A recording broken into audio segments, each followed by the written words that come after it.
రాజకీయాల్లో ఓట్ల కోసం వ్యూహాలు చేయడం కామన్. కానీ ఓట్ల కోసమే రాజకీయం చేస్తే, ఓట్ల కోసం నీతి న్యాయాలను పక్కన పెట్టి అన్యాయంగా ఒక వర్గానికి కొమ్ము కాస్తే, ఒకళ్ళ మెప్పు కోసం అమాయకులపై అన్యాయంగా కేసులు పెట్టి ఇరికిస్తే, దాడులు చేస్తున్నా చూసి చూడనట్లు వ్యవహరిస్తే, బెంగాల్ సీఎం మమతా బెనర్జీపై చాలా కాలంగా ఇలాంటి ఆరోపణలే ఉన్నాయి. ముస్లిం ఓటు బ్యాంక్ కోసం దీదీ హిందువుల ప్రాణాలను బలి తీసుకుంటున్నారు అనే విమర్శలున్నాయి. సిఏఏ మొదలు వక్ఫ్ వరకు రాష్ట్రం రావణ కాష్టంలా మారిన ప్రతిసారి మమతా బెనర్జీ ప్రభుత్వం వాంటెడ్గా ముస్లింలకు మద్దతుగా నిలిచారని పలు నివేదికలు తేల్చి చెప్పాయి. అయినా దీదీ సర్కార్లో మార్పే లేదు, భవిష్యత్తులో వచ్చే ఛాన్స్ కూడా లేదని మరో ఘటనతో తేలిపోయింది. అదే శర్మిష్ఠా పనోలి అరెస్ట్. ప్రస్తుతం దేశ రాజకీయంలోనే కాదు అంతర్జాతీయంగానూ పెను ప్రకంపనలు రేపుతున్న వన్ అండ్ ఓన్లీ ఇష్యూ ఇదే. కానీ ఎవరి శర్మిష్ఠ? 1500 కిలోమీటర్లు వెళ్ళి మరీ అరెస్ట్ చేసేంత తప్పు ఆమె ఏం చేసింది? వాళ్ళ టాప్ స్టోరీలో చూద్దాం.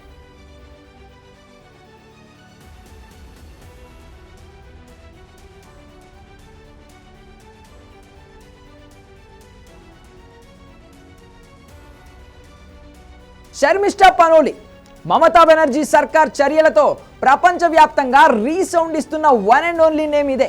పనోలి పూణే న్యాయ విద్యార్థిని. పూణేకి చెందిన లా కాలేజ్లో 4వ సంవత్సరం న్యాయవాద విద్య అభ్యసిస్తున్నారు. ఒకవైపు చదువుతూనే మరోవైపు ఇన్స్టాగ్రామ్ ఇన్ఫ్లుయెన్సర్గా శర్మిష్ఠా రాణిస్తున్నారు.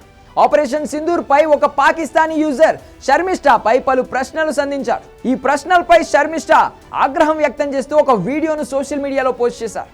ఆపరేషన్ సింధూర్కు సంబంధించిన అంశాలపై తన అభిప్రాయం వ్యక్తం చేస్తూ పహల్గామ్ ఉగ్రదాడితో మౌనం వహించడంపై బాలీవుడ్ సెలబ్రిటీలతో పాటు యూట్యూబర్ రణ్వీర్ అల్లాహబాదియాపై విమర్శలు గుప్పించారు. ఆ విమర్శలు మిస్ఫైర్ అయ్యాయి. శర్మిష్ఠా వ్యాఖ్యలని నెటిజన్లు తీవ్రంగా తప్పుపట్టారు. దీంతో శర్మిష్ఠా నెటిజన్లకు సారీ చెప్పారు. ఆ తర్వాత ఆ వీడియోను డిలీట్ చేశారు. కట్ చేస్తే బెంగాల్ పోలీసులు సీన్లోకి వచ్చారు. మత సామరస్యాన్ని దెబ్బతీయడం, సామాజిక కలహాలు సృష్టించేలా ప్రేరేపించడంపై కేసు నమోదు చేశారు. అస్సలు కథ ఇప్పుడే మొదలైంది.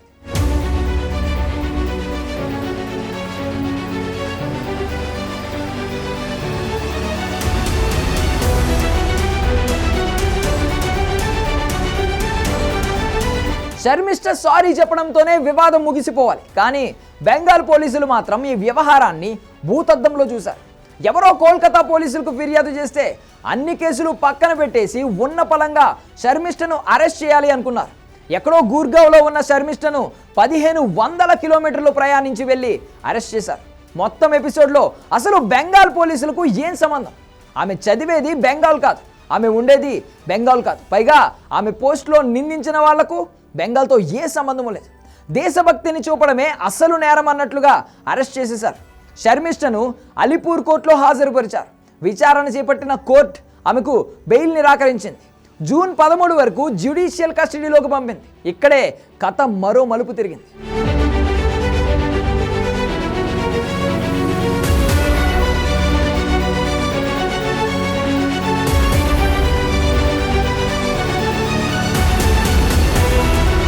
శర్మిష్ఠా అరెస్టుపై అగ్గి రాజుకుంది. ప్రపంచంలోని పలు దేశాల నుండి ఆమెను రిలీజ్ చేయాలంటూ ప్రధాని మోడీకి పలువురు విజ్ఞప్తులు పంపుతున్నారు. శర్మిష్ఠా పనోలి అరెస్ట్ పై డచ్ పార్లమెంట్ సభ్యుడు గీర్టీ వైల్డర్స్ ప్రధాని మోడీకి ఎక్స్ వేదికగా విజ్ఞప్తి చేశారు. కోల్కతా పోలీసుల తీరు వాక్ స్వాతంత్రానికి భంగం కలిగించేలా ఉంది, ఆమెను రక్షించండి అంటూ ఆమె ఫోటోను షేర్ చేశాడు. ఏపీ డిప్యూటీ సీఎం సైతం బెంగాల్ సీఎంపై ప్రశ్నల వర్షం కురిపించారు. టీఎంసీ నాయకులు సనాతన ధర్మాన్ని అపహాస్యం చేసినప్పుడు లక్షలాది మందికి కలిగిన లోతైన తీవ్రమైన బాధ గురించి ఎందుకు స్పందించరని ప్రశ్నించారు. బీజేపీ ఎంపీ కంగనా రనౌత్ అయితే రాష్ట్రాన్ని ఉత్తర కొరియాగా మార్చడానికి ప్రయత్నించవద్దని మమతా సర్కార్ని కడిగి పారేశారు. కేంద్ర హోంమంత్రి అమిత్ షా మమతా ఓటు బ్యాంక్ రాజకీయాల కోసమే ఈ కుట్రలన్నీ చేస్తున్నారని మండిపడ్డారు. ముస్లిం कर्मचारियों को रमजान में आधे दिन की छुट्टी दी, केरला स्टोरी पर प्रतिबंध लगाया और हाजी नूरुल इस्लाम को टीएमसी का टिकट दिया और अंत में सबसे बड़ी बात, मुस्लिम वोट बैंक को खुश करने के लिए ममता दीदी आपने ऑपरेशन सिंदूर का भी विरोध किया। ముస్లిం ఓటు బ్యాంకును సంతృప్తిపరచడానికే ఆపరేషన్ సింధూర్, వక్ఫ్ సవరణ చట్టాలను మమత వ్యతిరేకిస్తున్నారు అనేది అమిత్ షా ఆరోపణ. అమిత్ షా ఈ ఆరోపణలు ఊరికే చేయడం లేదు. సిఏఏ మొదలు వక్ఫ్ చట్టం వరకు మమతా వైఖరి ముస్లిం ఓట్లుంటే చాలు, ఇంకేం అవసరం లేదు అన్నట్లే కనిపిస్తోంది.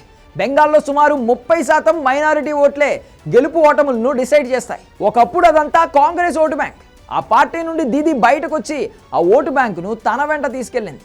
అప్పటి నుండి మైనారిటీలను కంటికి రెప్పలా కాపాడుకోవడంలోనే మమతా సక్సెస్ దాగి ఉందంటారు. ఓ ఓటు బ్యాంకును కాపాడుకోవడానికే అమాయకులను చంపేస్తున్నా పట్టించుకోవడం లేదు అనే ఆరోపణలు ఉన్నాయి. శర్మిష్ఠా ఎపిసోడ్ ఒక ఉదాహరణ మాత్రమే.